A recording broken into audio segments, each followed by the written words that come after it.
اليوم راح اسوي وياكم وجبة جديدة ان شاء الله تنال اعجابكم. الهمبرجر الدجاج.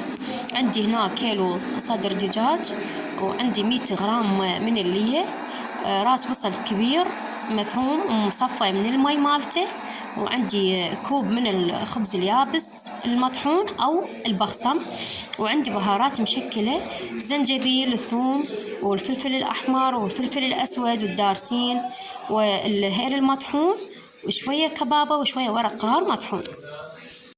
هسه من بعد ما ثرمت اللي والصدر الدجاج وضفت 4 فص ثوم، راح أجمع كل المكونات وأوريكم النتيجة. ضفت الملح، رشة ملح، نص ملعقة أكل ملح، نعدي الوجبة كلش هواي. وضفت ماجي، وراح أعجن المكونات كلها وأشوفكم النتيجة. وهاي النتيجة النهائية من بعد ما بديت عجين الصدر المثروم بالشابك وقطعته بهاي القطاعة. صار عندي همبرجر هيك سمك ونكهة كلش طيبة.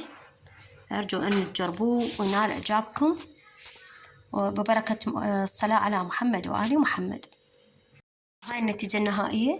صار عندي 24 قطعة من كيلو لحم مثروم، كيلو صدر دجاج مثروم، زائد 100 غرام من الليه، زائد كوب من البصل. إن شاء الله تنال إعجابكم.